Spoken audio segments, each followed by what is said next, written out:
అందాల పోటీలకు వ్యతిరేకంగా పోరాటాలు చేశారు. అవునండి. కానీ వాటిని ఆపలేకపోయారు ఎందుకు మేడం? అందాల పోటీలు అనేవి ఏంటంటే ఆ యొక్క రాష్ట్రాలకు సంబంధించిన ప్రభుత్వాలు తీసుకుంటే నిర్ణయాలు. ఓకే. ఆ రోజు మేము ఆపగలిగాం. ఉమ్. అమితాబ్ బచ్చన్ అందాల పోటీలు అనేది దాని విషయంలో మేము ధృతంగా ఇచ్చేసాం. అదేవిధంగా దూరదర్శన్ ముందు కూడా దాదాపు ఒక 30-40 సంవత్సరాల క్రితం సంగతి ఒక 1000 మందిని తీసుకొని మేము ఆ రోజు ఆందోళన బాగా చేశారు. ఆందోళన చేశాము.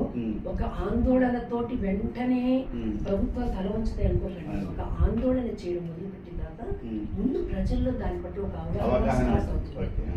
అవగాహన స్టార్ట్ అయిన తర్వాత మరింత మంది దానికి జతపడతారు.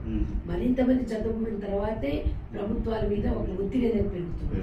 కాబట్టి ప్రజా చైతన్యం తీసుకురావడంలో మేము సఫలీకృతం. నేటి యువతకు మీరు ఇచ్చే సలహా ఏంటి? నేటి యువతకు నేను ఇచ్చే సలహా ఒకటేనండి. ఈనాటి యువత ఒక స్త్రీవాదం అను లేకపోతే మమ్మల్ని ఎవరు అణిచివేసేసారని, మాకు మా హక్కులు మేము ఉపయోగించుకోలేకపోతున్నాం అనేసి, లేదంటే హక్కుల పరంగా నాకు ఇష్టం వచ్చినట్టు ఇచ్చలవిడిగా ఉండడమే నా యొక్క రైట్ అని ఇలాంటి ఒక కొంతమంది, అందరూ కాదండి, కొంత భ్రమలో ఉన్నారు కొంతమంది. నేనేమిటంటే ఎంపవర్మెంట్ ఆఫ్ విమెన్ అనే దాని మీద ఈనాటి యువత చాలా ముందుకు వెళ్తుంది. దాని గురించి ఆలోచించేస్తాను. నా దృష్టిలో ఎంపవర్మెంట్ అంటే ఒక స్త్రీకి తన లోపల ఉన్నటువంటి ఇంటర్నల్ స్కిల్స్, ఆమెలో ఉన్నటువంటి భావజాలు ఇవన్నీ కూడా తాను వ్యక్తీకరించగలగాలి. ఆ నిపుణులు సమాజానికి, తనకి, దేశానికి ఉపయోగపడే విధంగా వాటిని బయటకు తీసుకురాగలగాలి.